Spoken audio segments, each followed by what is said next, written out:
Hey, this is John Bohlinger with Premier Guitar. I'm with Dallas Schoo, who's probably one of the most iconic techs. Easy. Been around. Been around. Well, one of the top Thank techs that the world has to offer, and he's been with the Edge for 33 years? 33 years, since he was 10. So About that. Yeah. Since the Joshua, the middle of the Joshua tree. Wow. Yeah, I was out there with Mr. for a while. Yeah, right. And then Bill Graham was the promoter of the Synchronicity tour. Right. And I came on that tour and filled in a couple gigs. Andy, yeah, and learned a lot of signal path from what those cats were doing. Yeah. You know? But I've been with Edge since '86. Well, and wasn't Daniel Lanois kind of your connection through Mr. Daniel Lanois? Yeah, man. It's a great story. He was upstairs. Danny was upstairs making an album with the band, with Robbie, a solo album, which these Robbie cats Robinson, ended up playing on. So he brings down this guitar. Didn't tell me who it is. This guy, ponytail guy, brings his guitar down. His Strat, brings Robbie Robertson's thing down, and he goes, man, this is fretting out. We're upstairs recording. He didn't know who Mr. is, or nothing. He's at the Village, and he goes, can you work on this? And Richard Page goes, oh, okay. So I worked on it and took it up. And it was easy, truss rod adjustment, Took it back up, and there's this guy sitting at the console, and Danny Lanois with his ponytail, and he said, man, and he goes, I like this. Robbie goes, I like this. Danny goes, I got to talk to you later. And he says, I got a friend on tour that's looking for another guitar tech. And I'm like, oh, sure, and he mentioned the Edge, He mentioned the Edge. Isn't that amazing? That's so cool. You did a little favor for somebody, and 32 years later, you're... How about that? And I love that about this industry. Yeah. I went to class and learned this stuff, man. No. Yeah. So there it is. Okay, well, cool. Well, and speaking of guitars, let's start with this very sexy, iconic Strat. Well, Edge's originals were 73s. He had two, 3-bolt 73s maple. Right. And he got those back in the day before I joined him, and that's what he made. Streets, Joshua Tree, all those great sounds. Still Haven't Found. Right. Bullet the Blue Sky. All that was done on those. So when Fender approached him about, let's make an iconic, Edge, which was a big deal. He stayed away from that for years. The same that Gilmore stayed away from those. Keith still went on that. But Edge went okay, and we all sat down. Alex Perez was the master builder for Fender. Michael Schultz is the cat that makes it happen. That sends me the guitars. But they sat down, and Edge goes, "I want the same radius, a C-shaped, cool. But he said, I want the large '70s headstock. Right, man. That's where the tone is. And he chose bone nut, and these are fat 50s, which he went with, and I think they sound amazing. And then this is the specific Edge dimarzio FS1. It's not an Edge dimarzio, but this is in all his Strats. This is a mid booster. So, and he always 90% is in the out of phase position, right? Never his solos will be there, but his all streets, everything is done in that. Great, with that dimarzio in the bridge. Yes. Cool. And then he said, okay, man, we won't do the traditional. We'll do what you think is the 2-point tremolo, and it has quite a bit of sustain with this particular chrome bridge, and it's wired in series, nothing. Did you actually go with the 3-bolt? No, man, no. But okay. And there were many nights after Bullet. Hey, man, show that a little bit up there. So it's there were many nights he'd give the guitar after Bullet on those 3-bolts, and the strings would be after being aggressive, and I'd go. So this of course addressed that. Okay. And he chose the mint color. The scratch plate, we call them pickguards, and then he wanted faded covers, which were really, so it's really I think a beautiful, it stays in tune. He did the locking tuners, which we didn't have back on those. Sure, so he kind of took the best of that early 70s and then updated with some cool bits. Yeah. So anyway, there's 9 of these in this show. On the Joshua tour, there's 9 different of these. He uses different tunings. He uses C sharp, He uses semi-toned down, you know, D sharp concert, quite a few concert. We have a D, a total D, and a drop D in these guitars. So that's why there's so many of the same model. And once you get it from Fender, any mods, or it's like man, this just is like you this get is it. Very cool, very cool. And what gauge strings and when you're in standard tuning? Yeah, it'll be 10 to 46, but sometimes if I catch that he's playing, his emphasis is in a certain register, and it's just, you know, man, it's just not staying. I'll move usually to a thicker gauge. He's always done a plain G, but in the studio, he's so cool. Lanois and him came up with this, a wound G. Really? For emphasis, right? Or he'll look at the pole positions, you know, on his pickups and go, I don't want to change the balance of this, so but I want more output out of the G, so he'll go to a wound G in the studio sometimes. Yeah. That's very cool. I'm telling you, this guy is the most sonic pioneer guitarist I have ever worked with. I've worked with a few, but this, but and he's still at this point in their career, he's still after sonic. He's down here dialing in sounds. Like yesterday, he's still dialing in sounds, trying to make the show. He listens to the playbacks of the tapes, and goes, you know, come in and go, I think we need to look at the third string on that Les Paul. So kids, that's how you become an icon. Yeah. You really, right, John? You listen, but you gotta put the time in. Yeah, you put the time in. Or else you can just play like the guy you like. Right. You know, I want to sound like Slash, which I love Slash. But okay. Instead of, let's see how he does it, man. How much time do they put in? But Edge still puts time in. I mean, the band's gone, Bono's gone, everybody's gone in the studio. Edge and I, man. You know, Edge dialing it in, you know. That's great, man. What a joy to create like that. Awesome. You feel part of it, man. Yeah. Okay, well that is a fabulous strat. Let's look for what's next in this. How many are you rolling with? How many guitars? There's 49 guitars as one guitar player. Right? Let's look at all of them. But the reason is it's not that he's confused.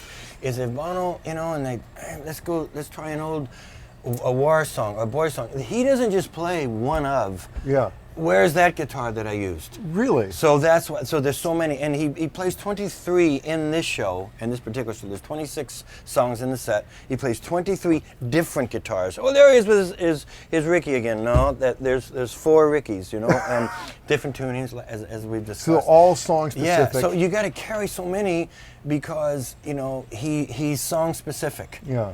That'll do, you know. No, there's no that'll do. Even though it's a humbucker to a humbucker song, no. I need the 335 or I need the Les Paul instead of the Explorer. You know, like that. He really cares, man. That's great. He really cares, you know. Okay, well let's see the next whatever. Okay. They're all awesome. I don't even care. When he was 17 years old, his folks took him on a vacation to New York. He tells me. Yeah. And he went down 48th Street. He read about it or whatever, went down Fort Manny's and all that. And the 76 Explorer was in a window. And he went, I want that. And at Manny's? He didn't tell me which store. Sam Ash or whatever. Yeah, one of those, right, man? Yeah. So he takes it back to Harlan. And the other 3 apparently went, what is this? You know, but he loved, even then, as young as he was, the tone of that ball back neck. And there's 2 productions in '76. There's a January to April, which is less thick, and then there's a April to the December, which is really thick, and it's just done by I know them by serial numbers. So he owns 11 of these now, you know. Wow. And they are all roughly in what? Yes, and they're straight up. They're just straight up. And what year are they? All roughly the same year? Yeah, 1976. He only plays 1976 Explorers. Wow. And there's kids, you know, they'll send me notes up on stage. I got a 76, and it's so cool, you know. Does he have you looking for 76s all the time? Yes. Well, anymore, it's toned off a little bit, you know, a little bit. But he let me buy the majority of these guitars and bring them to his attention. Cool. You know, but because back in the day, he said all he had when he toured was this guitar in the War and Boy, and then he got a Strat, and that's all he had. Now, I wish I'd have been around for that. Yeah, right. But you can hear the sound. I Will Follow, Beautiful Day. electrical, I think. Right. So, do you out of control. make any modifications to them? No. I keep the frets dressed. We got a guy, a great cat in Dublin, Derek Nelson, Danville Music. He's Edge and I's go-to guy. He knows exactly the fret type. He knows the actions, which is pretty much a 30-second to a 30-second. But no. Edge believes that when he takes it off of a wall, or I bring his attention, that's it. We don't. Right. Well, what we're gonna do is and put a Fat 50 here or something like that. No, he doesn't do that. That's the sound. He stays with it. Yeah. And which is unique. Sure. But yeah. it's also very cool. Yeah, very cool. He serves the song. Right. He does, man. Bono and him sit down. They write, and of course the lyrics come. But Edge serves the song, and he'll go, let's see, what would best serve single coil, whatever, and he'll use that guitar. How great. Anyway. Okay, well that's the absolute iconic. Yeah. Now what brand strings are you using on these? Now this I'll use I use the Addario. I switch around. I go to NAMM every year. I talk to everybody. Sure. There's all kinds of stories that everybody uses the same plain string, it's same company in Guatemala or whatever. Or whatever. So, but I go no. So I'll introduce a set to Edge. I always tell him in the studio. Yeah. I go, man, this is the Addario. Now this is 11 to 49, even for a concert pitch, right? But it's got a lot of power. He likes where the pickups are, that height. So I don't want to disturb that. So but for a semitone down or whatever, I'll keep that tension up. Yeah. Per his okay, of course. Sure. So anyway, so these are the Addarios. GHS was I talked to them at NAMM this year, and they were like, man, you never. I said, all right. So I got a couple of their packets. I told Edge the other day. So he doesn't endorse. Yeah. No, he doesn't endorse. We just listen to it, and if he likes it, we buy everything. Really? Which is cool. That is cool. Because if I go into a store and say, I'm Edge's guy, whatever, and next thing you know, they will say Edge is using whatever string. That's not how it is. He's trying them out. Yeah. He tries them out, and but I always tell him what he's using. Yeah. I mean, he wants to know. Sure. This cat wants to know. That's really. He'll say, give me a greenie, and he'll do it himself. He'll raise that pole position up on different guitars. Really? I like this guy. Yeah. That's great. So That's there's great, that. man. This is a walnut, of course, wow. country gent. This is only a 2008, and Alex with Fender. Edge plays quite a bit of Fender products, as you can tell. I asked him to put a piezo because we were trying to do the old acoustic part of the song, and then boom, we throw it in with get rid of the piezo. But it's just piezo's to me. I've seen Townsend do. He plays an acoustic, and then he'll play the electric guitar. But anyway, Edge uses this on City of Blinding Lights. This great song. He plays with a little bitty slide. Which he thought of course, right? So he said, "Man, I want to play slide, but I want to be able to note as well." I'm like, "What?" So that much real estate. Check that out. And I got a buddy where I come from in Berthoud, Colorado, who has a motorcycle shop. So he chopped up these two slides, beveled them. He gave you the idea. And he had that much real estate. Can you imagine the focus that it takes? No. And listen to him play this. He's amazing. And then he'll play the notes with his fingertips, right? Wow.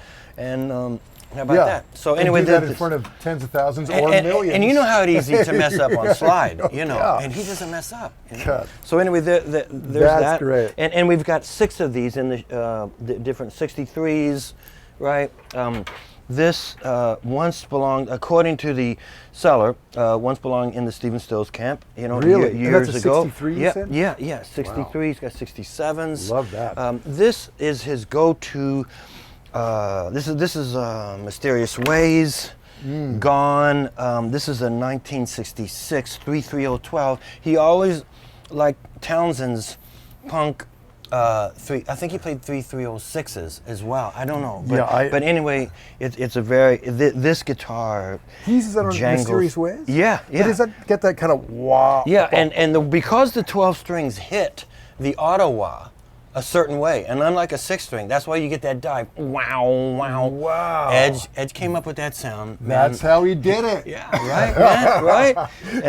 And he spent a lot of time. I wasn't with him on that album, but he told me that he took I think it was Eno and him or something, A3 or something maybe, but he found out that the 12-string was the best reaction for what his desired outcome was. So that this is might 66. be the only 12-string wah thing I've ever heard. Check it out, man. Yeah, check it out. And you'll see him playing. It's no big, that's what he plays. And in this show, the new song "Get Out of Your Own Way," he decided that that's the best sound to represent. See, he has to come up with parts that emulate so many tracks. Right. He's got to come up with a predominant. Yeah. And he has to make that decision. It messes him up because, rehearsal number 10, 11, 12, and production rehearsals, he's still going, he listens back, man, that's not emphasizing the hook enough. What did I use? And, we'll discuss what guitar I used on that. So this... Yeah, that's got to be an amazing challenge to reproduce those deep tracks how about live that? like that. And there's only one guy in his band playing guitar. Yeah, he's all the color. So this is his 67 33012. He loves this body, this tonality of that amount of thickness. So this in this show, this is Desire, wow. And great. And you can hear him do his. He likes the way this resonates. We actually also every wireless guitar, and this show requires so much wireless because you see what's up that 50-foot wall and all that stuff. So he will take the lead. We do this for days, man. Put the lead to the amps, right? Now give me the wireless. And these all have different capacitors in them. He doesn't want to change anything here. He wants the source to be, the same and continuity. So he'll put capacitors to what he thinks sounds that emulates the lead. If he had his way, the whole U2 show would be on a lead. Wow. So he'll A/B it to a table. Yes. And he doesn't want to do it here at the transmitter. He doesn't want to do EQ that much. He likes the transmitter the way it's set, the gain, the sensitivity. But then we get real. And he stands there, and I take a capacitor and I put it in between, the hot and the ground. And oh no, that's too much. Okay, there. And you write it down. And you make 3 more, and each guitar, he wants that to hit his rig the same way on those effects. Wow. I mean, check this guy out, But I love him, really man. Specific. So this I got at Westwood Music. It's a store in LA that was back in the in the Eagles days, the country rock day. Fred Walkie would let you use a guitar, and then you'd pay for it later if you liked it. So Edge goes, I'm writing a riff up in his Malibu home. He says, I'm writing a riff, and I don't really have an electric guitar. Can you bring something up to the home? So I went to Westwood. This was on the wall. It's a 66. It's got this, and a lot of fans have gone, hey Dallas, what's those 6 digits for? I'm like, oh, they were in there, right? So he should write a song, man, that has that in it or something. So it's a 66 straight up, right? I took this to his home. I bought a little deluxe, a 59 deluxe at Guitar Center, and went up to his home, and he sat there and he started playing, and he recorded Vertigo. With this guitar, with the Tweed Deluxe, straight guitar to amp, and you'll see him play this. He only plays it on Vertigo in this show, but if he's experimenting in the studio, if experimenting, I want a Telecaster. I always will pull it's bright and it's precise. It's just real precise. And you haven't done anything to it? Nothing, man. Wow. He'll move the pickup up and down. Never use, not many cats do, I don't think, use the neck pickup. But then he wanted to be able to see a reference to exactly. He'll have things on 7 and 8. Huh. And when you hand him, you'll see him hand him a guitar, and if Bono starts saying amazing things, which he does, he'll look down. I'm like, really? 20-something guitars, man. But I got it, Anyway, that's great. Yeah, and then let's do this guy. This was Barton. I got this for Edge at Guitar Emporium in Kentucky, Your home state? My home state, man. Got to go do a plug there. Yeah. It's myself and Muhammad Ali, pretty much. That's right. Well, and I didn't the say Colonel. that. Colonel I'll Sanders. give him that. He's got the chicken thing. Yeah. So this is a 66. I always liked Michael Campbell's plan of an SG, right? He's one of my favorite guitarists in the hands amazing. down. Him, Keith, Edge. I mean, those are my dogs, man. So I knew he plays quite a bit on SG. So this is the song Elevation, and he recorded it. And you've seen him in the movie It Might Get Loud, where he just plays. And he's made these amazing effects, you know, for that to go up. You've seen that. One of my favorite times in my life that Edge took me along to meet Jimmy Page and Jack White. That had to be amazing. So you were there during that whole filming? Dude, That's great, man. I mean, I've been on the earth a while, right? But still, when the camera guys, when Edge came in the room, you know, you saw the camera, and then when Jimmy came in the room, they came off their cameras because this was a god, you know. This was the cat, you know. Yeah. But anyway, walking this amongst mortals, right, man? Can we say that? Yeah, we can say that, right? Yeah, so anyway, sure. the thinness, of course, of this body. You know all about the SG, Angus, and everything, of course. One of my other favorite guitar players, but he uses this because of the Les Paul roundness. He wanted that precision. Sonicness to hit that rig a certain way to deliver that elevation sound, and this is the guitar. It's only used on it's straight up too, again, John. Wow. Straight up, you know, nothing. This has 10 to 49s on it, you know, because he's playing down in this sections, right? Wow. He's playing those wound strings, so I went, you know, I'll boost those up. I tell him, you know, and he knows what's on this. So anyway, this is straight up, beautiful, straight up man. guitar. And how are we doing with time? Are we cool? Oh, you know what? Right. Keep going. This is great. All right. Oh, right. All right. He took the time to go to New Orleans after that Katrina devastation. Right. He did this himself. I mean, check him out. Yeah. I mean, he's a rock star, super global star, and still taking the time. Get on a plane, takes me with him. We're going down to New Orleans. Great, you know. We go down there. It's bad. He's walking around. He's got a film crew with him, meeting people that lost their instruments. He comes up with this idea. He gets a hold of Gibson. He wants it to be a Les Paul. These are all hand painted. There's 300 of these only made, right? Hand painted, each one with a Mardi Gras theme. You see different colors. Right. And he says, you know what? Let's keep it indigenous.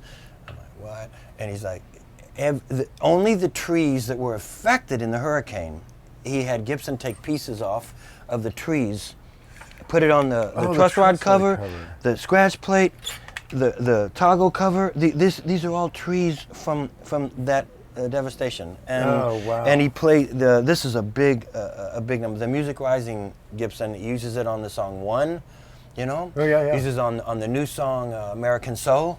But he hears the difference between the 73, and it's got a warmth to it that I didn't really get for a while. But if you hear the way he plays with his thumb and fingers on One, then it works, you know, instead of that more precise 70s cream. That's so cool. There's one of those in the BNA airport, Nashville Airport. Really? Behind glass. It's the only other one man? I've seen in person. Have you ever seen any other bands play with the Music Rising guitar? No, I hope that they will. Check it out, because Yeah. it's got its own character, its own voice, man, you know. And That's great. Which he pointed out. So let's see. I've always been a Beatles, Harrison fanatic, Lennon fanatic. Oh, wow. So the band did this thing with McCartney. Was it Live Aid or somewhere where they did Sgt. Pepper's, the song, and Paul walks out with his 65 Casino, man. So Edge loves the Casino too, and there's a song called "Miracle of Joey Ramone" that they recorded, and he recorded with this. And in this show, he uses this on "Lights of Home" and Cedarwood Road. There's 3 different ones in the lineup. This is the drop D one here, and this is 12 to 52. Wow. You know. Now, are these? Did you say this is a 64? This is a 64. Wow, that's the magic year, man. Right, man. And McCartney. He let me hold. I'm like, dude, you know, come on. Yeah. So, and that thing is like really. The weight of it And he said that John at the same, and they all bought casinos. At Manny's, back in the day. Right? Can you believe that, man? So anyway, like walked over from Sullivan and bought if you, those casinos. Right, man. If you watch how Edge frets, he's hardly ever. He pays attention to where he frets in this band and with the casinos especially, you know. And he'll use both pickups on these guys in this particular tour. Does he use that whammy bar at all in this thing? No. But he wants that available always in case he gets inspirational or something. And it's just cool. Yeah, man. Yeah, right? Why not? And let's see, this guy, this was got from Guitar Emporium as well. This is a 1988 reissue of the 58, right? That guitar. So this is almost on every tour they play the song Until the End of the World. And Edge chose this because of its total departure from the music rising, from the 70s creams. He wanted to have a big ring on his solo, right? Mm-hmm. So he narrows it down to this guitar, man. And this is the wireless is very specific how this hits the rig. That song is a measure to Edge. It really is. That is one of his biggest moments, you know. Bono used to kick it. They had this thing on a couple tours on 360 where Bono be on the ground, and Edge, I get to inherit this, right? Where's the bridge gone to, man? Right. Anyway, this is Until the End of the World. Have you got any questions Dallas, on this? how much tweaking do you have to do on a guitar? Because I mean, between climate change and Bono kicking Climate them, change is massive, especially in the hot semis. These, you know, they You're rolling with what, like 46 or 26 trucks? Yeah, they're 29 for an arena show. God. You better sell tickets anyway, man. And they do, man. But yeah, they're hot because they have to dump the backline gear, everything. You know, the unions, production manager Jake he's got to get it all done. Unlike my old days, and nothing gets dumped until we come into the theater, into the arena.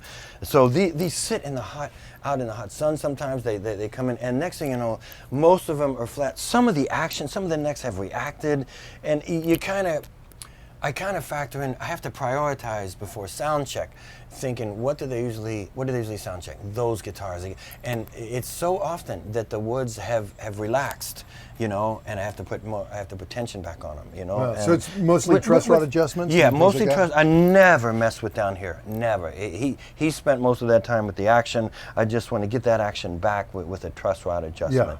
But sometimes with this amount of guitars, you hardly have time. I'm still doing this 30 minutes before a show. Not on the main guitars, but he wants every guitar to have a spare. Not I'm using a Les Paul. If I break a string, give me the Explorer. No, you have to have another Les Paul. Yeah. Right? I mean, he's that particular, and rightly so. And so if you factor in 6 or 8 minutes of guitar a day, right, times 48 guitars. You know that you got it. You don't do much hanging out, you know, or nothing. You know, they bring me my food down here pretty often. Wow. You know, the catering people. But that's what the gig is. If you don't want to do it, go work for a cat with 2 or 3 guitars. Yeah, you know? right. Or something like that. Yeah. Right. And you know, John, I think those are the most iconic ones, man. God, well, he's great, man. He's got some great Taylor. Taylor made this for him just for this tour. Oh, wow. It's a prototype, and they made Andy. It's Tim Godwin, and the luthier is called Andy. So he made. I told those guys that Edge prefers the Pete Townsend's, the SJ200s. Sure. Great sounding, more output than the stock SJ200s. So I said, but we can't seem to amplify it correctly through the PA. So Taylor made this. It's a dreadnought and jumbo. It's got the width, and we put Edge wanted a sound hole pickup in addition to it. So this is a Sunrise, and he can combine this for a sound. Okay. Well, I guess the obvious question is, why is it at this crazy angle? Edge wanted a dual system on this. He doesn't have any other guitar of this example, acoustic-wise. He has the transducer sound, which we have a tail jack. It's a Fishman down here. And Taylor made this and installed. I said, I want an additional sound to go to DI, right? Sure. This goes through an amplifier, which is Okay. crazy, you know. Yeah. But this goes through a DI, so he blends this, or he has it blend by Joe Hurley, our front of house guy. They blend this, and he moved this around for the chordal position that he was emphasizing. He moved this around. That's it. Just tweak by ear till he By found ear. what he wanted. There it is, right? And he's specific on he won't say, now remember where these are. He'll go. He'll go. We call them China graphs, which is a grease pencil, but in Europe they call them China graphs. I don't know. And he'll do it himself. Remember where that is. He'll mark. He put Mark those it marks. specifically. And this isn't just on this instrument. This is on many instruments. Wow. And by God, you better put it on those marks, because he will check before he That's goes. great. You know? Now, what strings are you running on that? Okay, this is Diodario bronze, and this is 11 to 52, because it's a semitone down, right? Okay. So always trying to keep that tension and that equation of output, you know, Sure. for him, you know, right? And the other acoustic song in the show, this was so cool.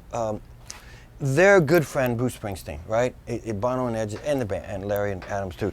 He plays these all night in the E Street show. Sure. Bruce does, and he'd been saying, you know, what is Edge, you know, and he had Takamine. We've never used Takamine, right? So he sent it through his guy Kevin Buell. Kevin's my buddy, and they gifted this to Edge just to try, and we tried it while we were in production rehearsals.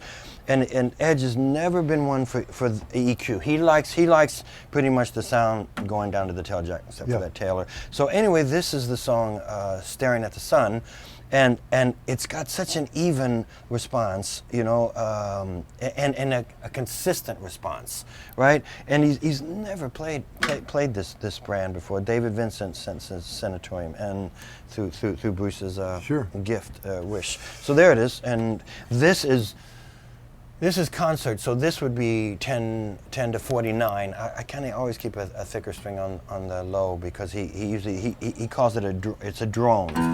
You know, he plays chords with an emphasis of an open string. Yeah. I'm sure your viewers know that, but he's a master at that droning thing. Yeah. You know, if you're listening to a lot cover of his so much solos. sonic space. Yeah. Right, man. Yeah. Right. So I think, and the Fender made him. Per his request, they made him, we call it the song With or Without You, right? Right. And there's a song in this show, Love is Bigger Than Anything in Its Way, right?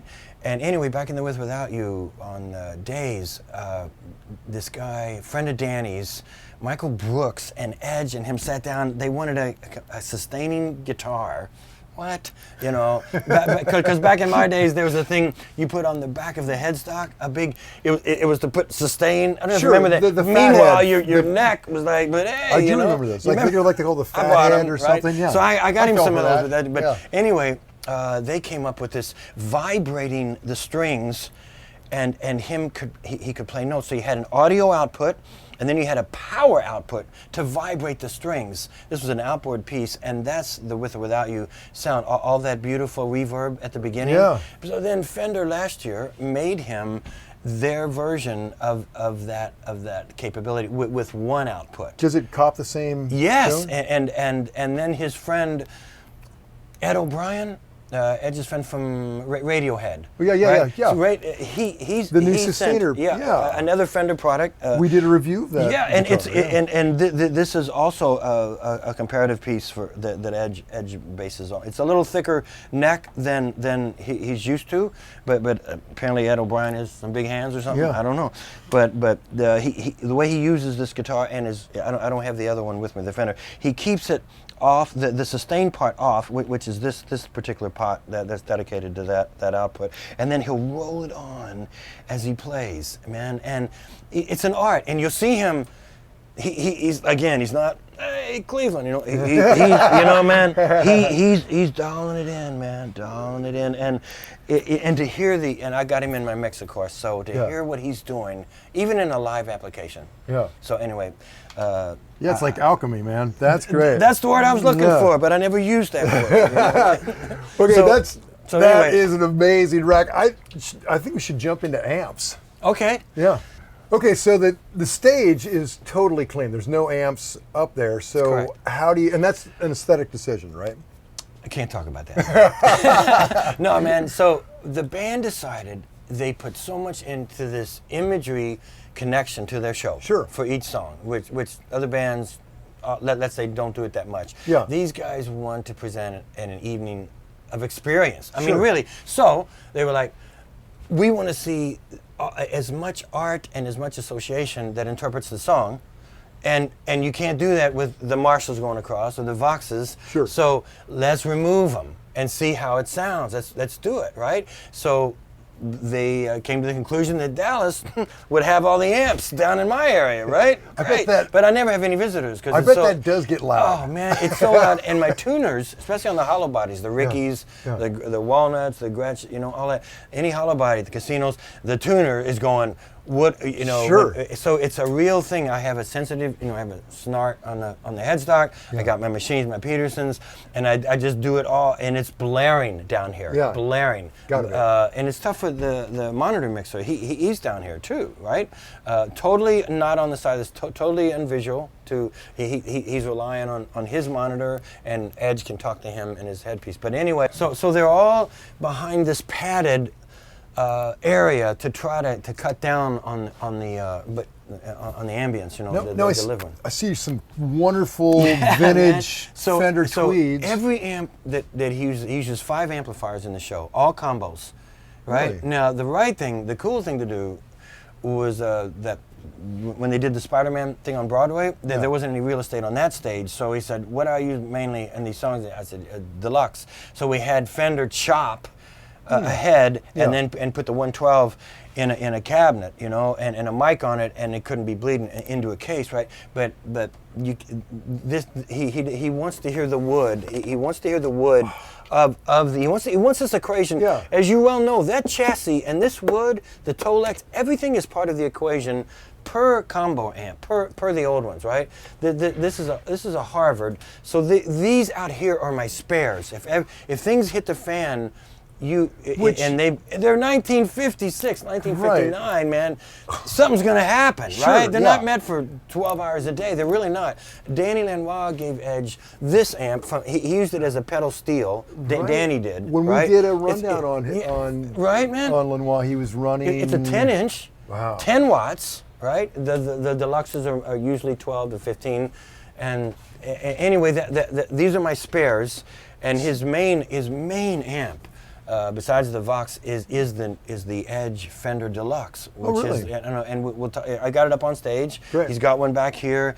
They're hand wired as well, 12 watt blue Alnico Jensen. He loves that speaker. He likes the balance of the punch and the jangle. So he's trying to kind of duplicate that vintage tone, but Yes. in a new. Yes. How close is it? I'll tell you, they're hand wired. So individually, you put 3 together, and you're going to have to dig which one you want. Just like a vintage amp, but yeah. what's also so unique about versus this 58 or 59 is the Edge amp. You can hit it with that 12 string, the humbucker, single coil, big fuzz neck pickup, Gretsch lead, whatever, and that amp will react. It won't get lost. You try to do that with one of these old deluxes, which is way cool, especially with the Intellis, Yeah. You're not going to, but he kept on it about the rectifier, about the 12A X7 in the first preamp part, instead of an AY7. The result is this it hits no matter what source he hits it with, he gets a desired, some clarity, instead of just boom, Okay, so what volume? These old ones run to 12, right? I think the volume runs to 12. Yes, Where do you usually put the volume on? 3. That's Dave Cobb. Check said it the out. same thing in his rundown. He said the tweeds, you don't want to bring them above 3. I've only worked with tweeds a few times with the artists I've worked with, but he's showing me, back it down. We're gonna let it work here. This is where we're gonna let the tone work. Here, not. Oh man, we give a little heat, and you have to put those EQs exactly. I do every gig. Right. And he will come down. He has come off the stage sometimes where, maybe it's the monitors, but I want to know. Right. He doesn't do, I'll be good for the next 20 songs. He comes down into here. Yeah. While he's playing, checking the EQ. Okay. go back up, but it's Okay, crazy stuff, So man. what all is stacked up back there? How many amps are you? Or can you? Yeah, Do okay. you remember them? Yeah, the order of events is he had a Vox one from his 60s days. The 64? Yeah, gray panel. Yeah. The 64 AC3, I think Yeah, was his top boost. Top Had boost. to have the top boost. Okay. And he took this amp. This made all the song, all the big hits. Bullet, Cool. With or Without You, all the big ones. That Vox, we called it Vox One, and you then still tour with that and then it began being challenged after 12 hours a day, and in the middle of the gig. And Yeah. we'd have big trouble because no matter what I put up, which he'd signed off on, these other spares, you could see his body language. Yeah. So It's I a needed something, 54-year-old right, man? amp. And I said, Edge, let's go to Vox and see if they can make a present day. He didn't want one off the shelf, so we flew those guys in. David Clark, Ian Dodgett, these guys from it's called Milton Keynes in London. You know that's where Vox is based, even though it's a Japanese company, and they came in. And they brought a crew, and this guy filmed the chassis. He pulled it out, filmed the chassis of that Vox, and he says, okay, do you know what you have here? And I was like, what? He says, wherever you guys toured when you guys were young, whenever something was wrong, you just send it to Joe Schmo's guitar shop. Sure. And the guy would go, I don't have that one exactly. He said, this thing's got Marshall capacitors. It's got all kinds of different, but the end result is this compressed, beautiful jangle sound. Streets with No Name, 7 Found. So anyway, Vox came and let us, and they sent five, six of them, and kept going. And he'd go, no, it's not. Plug it into the other one. No, that's not it. And finally, there's two back here. One that he has more weight in. It's called Vox 2, and the other is the jangly. It's in 90% of the Songs of Experience songs. Wow. And so that's first in line. And just with the 57. He doesn't, you know. Are you off access or right on the cloth. Right on the cloth, okay. man. And he'll ask me even 30 years ago, is that the same microphone as all the last shows? Yeah. You sure? In their label. I mean, he's that one. However that gets fatigued going down the road, gig after gig, he wants that mic. He's put a star where it goes on the cloth. Yeah. Right? Not over here, not over here. It is in the center. No. He listens, plays and listens, and moves the mic around. Wow. I mean, he's amazing. That's He great. really is, John. So we got 2 Voxes. The next thing is his Fender one, his Edge Fender Deluxe. That's on probably 70% of the show, maybe 85% of the show. Any big crunch sound, and then he does a blend of that with the Bradshaw computers, with the switchers, where he blends in the Vox. He set the level on the Fender and the Vox so they can work together. You have to do a big phasing check all the time. Oh, I imagine. 5 amps, you don't just assume. Right. You'll go, man, turn up the Harvard, and we'll go, turn up the Harvard. Next thing you know, it's not in phase. Whatever AC grounding lifts would have to be done, right? So that's always kind of a all of mystery. this, man. Yeah. You get a guitarist that uses combination amplifiers, combos. So are you doing like a wet dry thing? No. Everything is front end before the amps. It's just his rack is a massive effects pedal. That he's completely dialed in. So, wow. and there's no, we got wet going over here in the center, and he's doing some splash. Okay, so start to finish, you got the 2 Voxes. 2 Voxes. Fender, his new Edge Fender Deluxe amp, right? Okay. And then is one of these, it's a 58 in there, and we call that Fender 2. He's barely got any volume coming out of that. Little and quite a bit of tone, so that would never be on its own in a show. He'd never select, but that's in the combination of two and three sounds, like Be Beautiful Day, da da da da da, all that. He'll have that Fender 2 come. We call that Fender 2, and then the last is the Harvard. That is like this mid-range. You want to go, if you plug into it, you go, but he's gone beyond that. He's thought of, I'm going to use that with a big Vox 2. I want a little umph, a little punch, but I don't want to lose the clarity or the jangle. Sure. He's amazing, John. Really okay, is. well that is a perfect segue into the effects, which this is going to get deep. So, okay, before we get into this massive pedal board, tell us about the pick, which is a lot of where his tone comes from.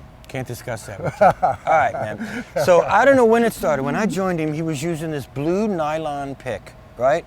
That had a grit on it, and it was made in Germany, called Herzim. I'm like, okay. And he said, man, you know, this is what I use. I'm like, okay. And it was only after months that I would hand him a pick and I would watch him. So now the Herzim people have passed away in Germany. So I had to get another company, 3 companies, to try to emulate that thickness and that grip. So what happens is most guitarists, as you know, that grit is there to hold the pick, right? Yeah. Right? He turns it sideways. He turns it sideways, and you can hear the grit. You hear the grit? And there's a lot of guys there's a lot of guitarists, ladies, men that know that, but that's why he and you watch him. It's like he's gripping the string. Yeah, and he keeps the pick for like many shows, and you see him if Bono starts talking to the crowd, you see him even check the pick. Like, God Almighty, man, you know. But it means he's gone that far with his sonicness, even the plectrum, we call them plectrums in Europe, right?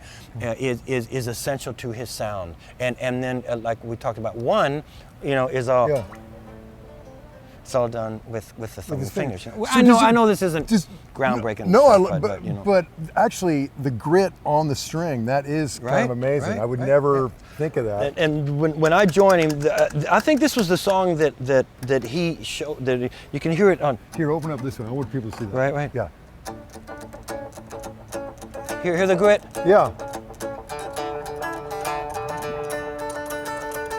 You can, I mean, and you now, if you hear those old great With or Without You, you'll hear how much a part of the plectrum. And what I want to say is, lastly, is I've gone to many sites of Edge appreciators, right? Yeah. And they'll say this, and they'll have a signal path with how he'd play Streets with No Name, or Bad, or whatever, Still Haven't Found, and they'll have like 2 or 3 delays. And then this part of the song, he adds this. No, Edge, 90% is how he sets it off right here. Really? 90%. That's great, man. And he's the master at it, man. And you'll see even Bono, when he really takes off with doing this, you'll see Bono, you'll see him step back and let him go. Yeah. I mean, it's incredible. That's great. Yeah. Hey, anyway, so who makes that pick, the current one? There's 3 different companies that are making it, and I think I just want to keep that. Okay, you know, I get it. We know where it came from originally. Yeah. Okay, that's awesome. And I don't mean to. No, I get it. I get it, man. Yeah, right. Okay, now we're on stage with this massive pedal board. Let's hear all about it. And you can see there's no amp line. Yeah. There's no bass rig. Clean. If you come up here doing which I do, all you hear is hi-hat and snare and kick, and you hear the PA playing, but there's no, you don't hear any of this. It's all coming from his amps down there, right? So anyway, Edge decided. No, I'm sorry, John. You asked me. No, I love what you're doing, man. Just take us kind of through this signal and how the whole kind of thought process behind it. I'll tell you how this. We really talk about how it began. Joshua Tree Tour. Edge's main echo was a 2290, a TC 2290, right? Yeah. And it had on the controller, it had a little controller that had 4 ports, 4 loops. That's when it began. He started going, well, I like this distortion pedal with the echo, and that's how it began. You see old pictures of us on the stage, him using that. So then he went, I want a lot more effects. Yeah. So, ergo switchers, right? And you remember the era of the switchers where a lot of cats were, Clapton, a lot of people were trying these big switchers, right? Yeah. Where Edge took it beyond, you know. So he has a sequence, a particular sequence, and this doesn't reflect the sequence of events, right? He's decided what should hit that echo before. The echo is of course is a large measure of his sound, you know, or can be, right? Sure. So anyway, he makes presets of particular, you know, song sounds. specific. Yeah, song specific. So that would be the intro sound he's created, and the main hook of that song, Acrobat. This is his solos. This is his 3rd solo sound, and he's made these sounds, and he turns them on up here, and we have an outboard wah. There's a wah. That's an expression pedal. His wah down there is a custom audio Bradshaw in the rack. wah in the rack, right? This is at the very beginning of the show when he's in the wall. You'll hear that whammy. that's done here. Okay. So he's done all this, and then he goes into the wall and he plays, man. Yeah. That's great. So okay, so the Bradshaw controller, wah controller, whammy controller. Over here, this shimmer and these three. Yeah, this is an expression of reverb that he's made. Great. Okay. So he can add more to it. And that's with the Dunlop. This is a Dunlop expression pedal, right? Yeah. This guy, he's dedicated to the amount of regenerations of a delay. Oh wow, right? cool. He's got a lot going on, man. Right. You know, but he's changing in real time as the song dictates. Yes. That's cool. Yeah, that's basically it, man. And now, you've got a matching system down below? Is that right? That's the spare. Do you ever also do any changes for him, or does he? He pretty much does it all, but as he'll tell you, when he's away from this, I'll help him out. But he's made every single sound. He's instructed I know by his notes that he's going to play this sound on the, like I said, choruses. He plays different sounds and different echo times, eighth dotted, quarter as the song goes. Wow. He doesn't. He doesn't do anything pretty much standard, and that's why you can hear what he's done through the PA. That's intense. Now, what is this mysterious thing right there? That thing, he can pretty much tell the others that he's starting the song. So it's a band communication. Yeah, it's a band communication.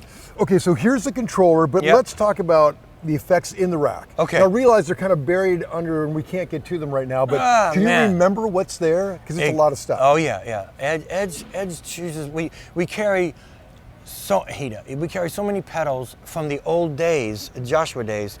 Ibanez Tube Screamer, his STD 3000, the pedal I designed, whatever, right? Let's plug that.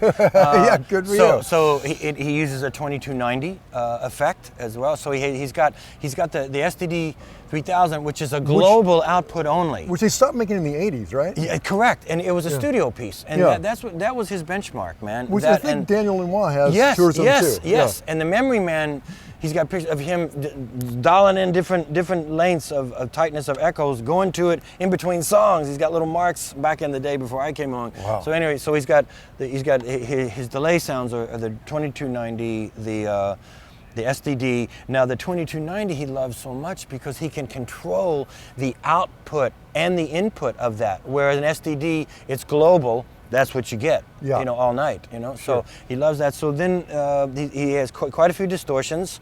He uses the Line 6 DM4. Oh, yeah. But they made him one that is MIDIable. Oh, okay. So cool. and he doesn't want to go down there, and I don't want to be down there, dialing. So this changes from song to song. That distortion, that's a big part of his sound. The big gold. The ingredients are and put into the Green Pro, the Line 6 Pro. Yeah. They made a gold just for him. Wow. A gold DM4. That's cool. So and the FET is a straight up. You know that boost pedal, the FET, FET. Oh man, it's a little green guy. It doesn't add distortion. It's a pure boost, so that the integrity of his signal is just boosted and not. So that he loves doing that. He'd rather it distort at the amps, right, instead of distorting with a distortion pedal. He'll go back to purity. He'll go crazy in the production rehearsals. We'll try all kinds of, but then he'll minimize and go. I'll get that same distortion effect by adding the Harvard. And the Fender, right? Even though you got output, the sound guys can control the amount going out. Sure, and he's not a particularly dirty player. I mean, his tone usually leans towards a kind of a pristine ring. He plays within the chord so much, you know. Yeah, because you get the definition of the. But if you listen to this show, Cedarwood Road, Lights of Home, it's distortion. Oh, really? There's not echoes, man. He and I think he wants to make that clear, that to not put him into, stereotype him into just being an echo clean, which is he's the master. He of that. Invented that, right, sound. man? He did. So he pretty much has distortions and echoes, and he also has some organ sounds, and that's done with the who makes that organ sound? Electro harmonics. Oh yeah, sure. Yeah.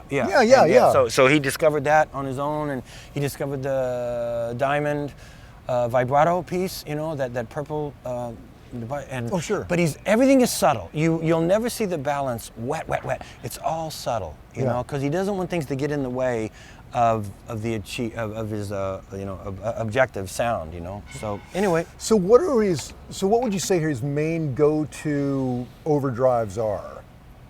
The Ibanez, okay. the Tube Screamer. The DM4 because it's programmable. Oh, yeah, cool. And that's pretty much it. Everything else he does, you know well, what he did? The DM4 actually has like 4 different overdrives in it. Yeah, though. man. So that's and it has a Tube Screamers. It has color tones. It has it's a great rat box or something, sure. right? I've got one I haven't touched that's in a great years. unit. I'm gonna break it out when I get home. Right, man. Check it out. And we used to use that pedal, but he got out of those 4 sounds. All you could program was 4 sounds. Yeah. Not this guitarist. He wants 20 distortion sounds. So there go there. But you know what he did? One of the coolest things, the song Elevation, right? Edge came up with, I think him and Danny did it together. Do you remember the old K pedal? The K1? It's an orange distortion swivel pedal. Like $50. I don't know what it was, man. And Danny brought it in apparently, and they were, and he could control distortion with the swivel pedal. You think you could do it with an expression pedal? No. So Edge asked his systems tech, Rab McAllister, you know, can you house this in a wah pedal? And Rab did it, man. And so that's what Elevation is. Right there, man. It's the guts of that, you know, which Edge has talked about it before, you know. That's what he is. Hey, one last ingredient. You talked about the capacitors you're putting in the wireless. What wireless system are you using? Sure. Sure. You know, okay. Sure. Yeah. And the Sure, one. sure. Sure. Right. It's the one. I'd love to show him every tour the next greatest wireless system, right? Yeah. But he has spent so much time on our existing. It's about a 4-year-old system, you know. But with capacitors, you get the next one, and we'd have to start over. This man now doesn't have the time he used to have. Well, and if you've already dialed in the sound, why? I mean, if it ain't check broke, it out, yeah. right. So we use and they're very reliable. He keeps, you know, now he keeps. There's